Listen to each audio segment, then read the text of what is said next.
Hello दोस्तों, कैसे हैं आप? आशा करता हूँ आप सब अच्छे होंगे। एंड आपने जो कि जैसा कि आप सभी को पता है, उत्तराखंड कनिष्ठ सहायक की यहाँ पे भर्ती आ चुकी है और अच्छे से आप तैयारी भी कर रहे होंगे इस चीज़ की। तो मेरे भाई साथ ही साथ अगर आप अन्य किसी भी चीज़ की तैयारी करते हैं तो हमारे चैनल से जुड़े रहिए। हम उत्तराखंड ही नहीं बल्कि सारे अदर्स एग्ज़ाम के रिलेटेड भी ये वीडियोज़ यहाँ पे बनाते रहेंगे अगर आप अच्छे से सपोर्ट करते हैं, ठीक है? तो मेरे भाई आज की इस वीडियो में मैं आपको टॉप 10 वो क्वेश्चन यहाँ पे कराने वाला हूँ। हर दिन मैं आपके लिए हर एक 10 मिनट्स शो लाऊंगा जिसमें आपको हर एक टॉप जो एग्ज़ाम में बार बार पूछे जाते हैं वो क्वेश्चनों को मैं आपको यहाँ पे कराने वाला हूँ मेरे भाई, ठीक है? तो टॉप 10 क्वेश्चन को आज हम यहाँ पे डिस्कस कर लेंगे। अगर आपने अभी तक फॉर्म नहीं फिलअप किया है तो फॉर्म फिलअप कर लेना, ठीक है मेरे भाई। तो कनिष्ठ सहायक की बहुत अच्छी खासी यहाँ पे भर्ती आई है, तो अच्छे से आप तैयारी करेंगे तो आपका डेफिनेटली मेरे भाई सिलेक्शन होगा। तो अच्छे से यहाँ पे क्वेश्चन आज हम हिंदी के टॉप 10 क्वेश्चन को कवर अप करेंगे। फिर अगले वीडियो में हम अगली जिस भी टॉपिक पे आपको चाहिए तो हम उस पर वीडियो बना देंगे, आप हमें कमेंट कीजिएगा, ठीक है दोस्तों। तो पहला क्वेश्चन है आप सभी के सामने, तो अच्छे से इन क्वेश्चन को देखिएगा और वीडियो पॉज करके खुद से सॉल्व करने का प्रयास कीजिएगा, ना आए तो फिर हम आपको सॉल्यूशन बता देंगे, ठीक है। तो पहला सवाल है मेरे भाई, भाषा को बोलते समय होने वाले उतार चढ़ाव को क्या कहते हैं मेरे भाई, ठीक है। तो भाषा को बोलते समय होने वाले उतार चढ़ाव को क्या कहते हैं? आपके सामने ऑप्शन है मेरे भाई। अगर आपको जो ऑप्शन आपको नहीं आ रहा हो समझ में, वो आप हमसे कमेंट में बोल सकते हैं कि ये ऑप्शन गलत है, ये नहीं है। तो दोस्तों आप अपने से प्रयास कीजिएगा पहले वीडियो पॉज करके। आई होप आपने वीडियो पॉज की होगी, देन आप इसका आंसर देख रहे होंगे। तो इसके लिए मैं आंसर आपको बता दूं कि भाषा को बोलते समय होने वाले उतार चढ़ाव को मेरे भाई अनुतान कहते हैं, ठीक है मेरे भाई। तो भाषा को बोलते समय होने वाले उतार चढ़ाव को अनुतान कहते हैं। काफ़ी बार एग्जाम में पूछा गया है मेरे भाई, तो आप इसे याद रखेंगे। उत्तराखंड की कोई भी जो भर्ती आती है उनमें ज़्यादातर ये क्वेश्चन रहता ही रहता है, तो आप इसे ध्यान में रखेंगे, ठीक है। तो अगले क्वेश्चन में चलेंगे मेरे भाई। अगला क्वेश्चन है आपका प्रश्न नंबर 2 की बात करेंगे तो रेलगाड़ी एक शब्द है, कैसा शब्द है ये आपको बताना है मेरे भाई। ऑप्शन यहाँ पे आपको दिया गया है, देशज शब्द है, विदेशज है, तद्भव है या आपका संकर शब्द है मेरे भाई। आपको ये बताना है कि रेलगाड़ी कौन सा शब्द है, ठीक है। आई होप आपने वीडियो पॉज करके एक बार खुद से करने का प्रयास किया होगा, नहीं किया तो आप, अगर आपको नहीं आया तो मैं बता देता हूँ, ठीक है। तो रेलगाड़ी मेरे भाई एक तरीके का आपका संकर शब्द होता है। संकर शब्द होता है, इसमें होता क्या है मेरे भाई, संकर जो कि आपका रेल, आपको पता है मेरे भाई, रेल रेल क्या होता है आपका, रेल और आपका मेरे भाई रेल होता है आपका इंग्लिश का ना, रेल आपका इंग्लिश का शब्द होता है। और आपका जो गाड़ी होता है ना, ये जो गाड़ी होता है आपका क्या होता है आपको पता होगा, ये गाड़ी आपकी हिंदी का शब्द होता है ना मेरे भाई। रेल आपका आपका हो गया रेल, क्या रेल आपका हो गया अंग्रेजी का और गाड़ी हो गया आपका हिंदी का शब्द, ठीक है। तो इनसे मिलकर ये बनता है, ये दो शब्दों के इनसे योग से बनता है। और दो अलग अलग भाषाओं के शब्दों के मेल को संकर शब्द ही कहते हैं मेरे भाई, ठीक है। जो ये दो अलग अलग भाषाएं होती हैं मेरे भाई, ये एक रेल और ये यहाँ पे गाड़ी, तो इन्हीं दो, चाहे वो इंग्लिश का हो मेरे भाई, ठीक है, इंग्लिश प्लस आप हिंदी बोल दो या हिंदी प्लस कोई संस्कृत बोल दो, ठीक है, इंग्लिश प्लस कोई ग्रीक शब्द है, कोई भी शब्द हो सकता है मेरे भाई, ठीक है।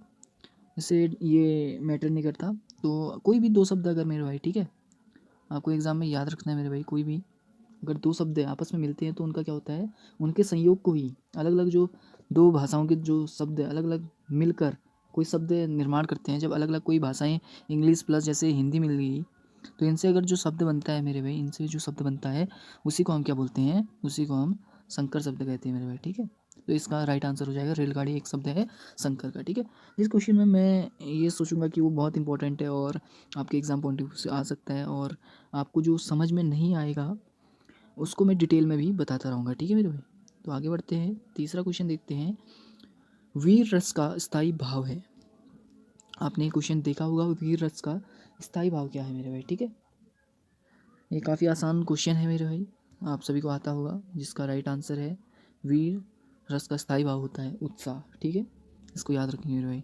आगे बढ़ते हैं चौथे क्वेश्चन में, मानसिक, और इसमें कोई ऐसा एक्सप्लेन करने का नहीं है मेरे भाई, ठीक है।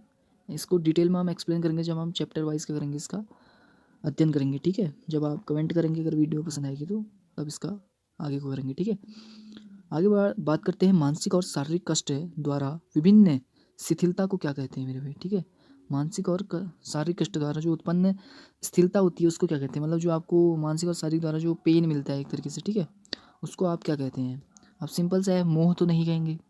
आसिया, आसिया भी एक तरीके होता है, ठीक है, एक तरीके की आप बीमारी बोल सकते हैं, ठीक है, ऐसा कुछ होता तो नहीं है। आवेग, ये भी नहीं होता।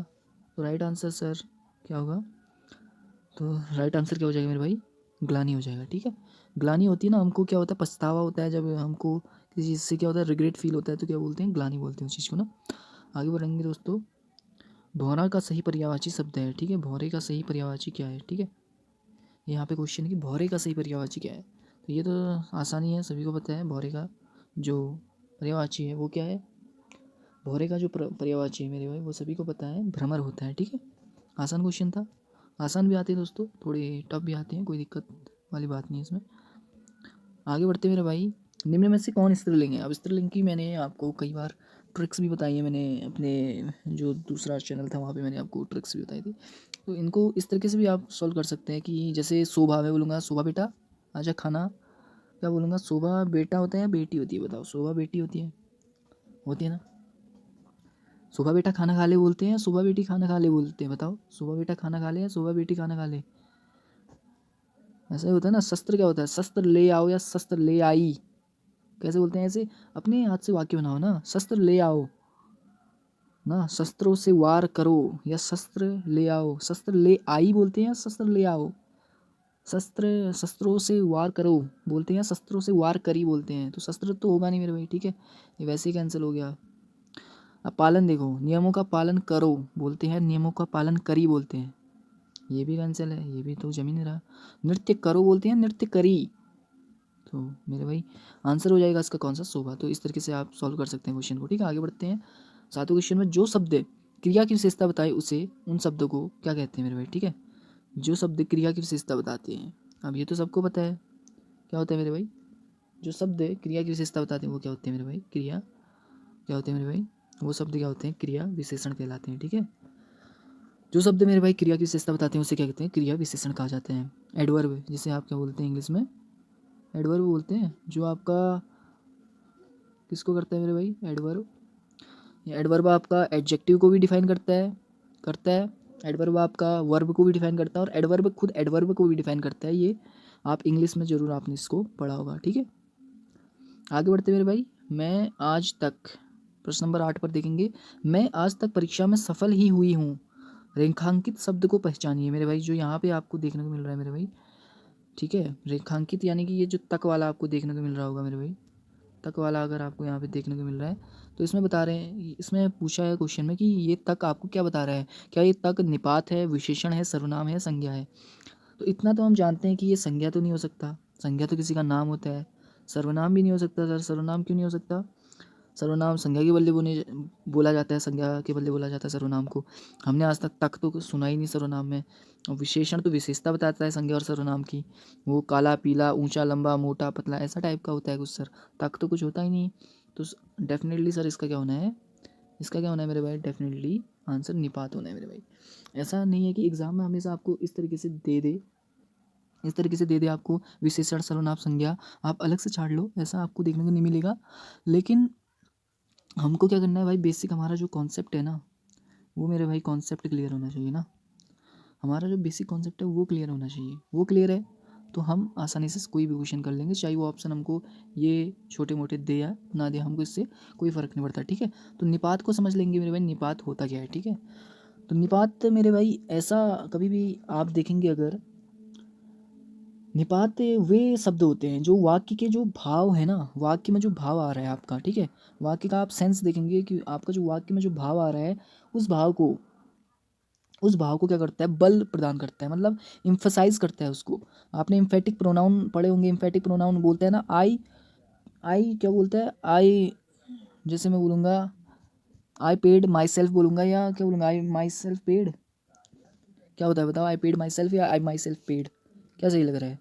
तो जब सब्जेक्ट के बाद डायरेक्ट क्या आता है, डायरेक्ट आपका, सब्जेक्ट के बाद डायरेक्ट आपका प्रोनाउन आता है, ठीक है, ठीक है, सब्जेक्ट के बाद जो डायरेक्ट आपका रिफ्लेक्सिव जो प्रोनाउन आता है, तब उसे क्या कहते हैं, इम्फेक्टिव प्रोनाउन, यानी कि जब वो जोर डालता है उसमें, डालता है ना, जब आप जोर डालते हैं किसी चीज़ पे कि हाँ ये मैंने खुद ही किया है ना, इस काम को मैंने खुद ही किया है बोलते हैं तो जोड़ डालते हैं। वैसे यहाँ पे है मैं आज तक मैं मेरे भाई मैं आज तक परीक्षा में सफल ही हुई हूँ।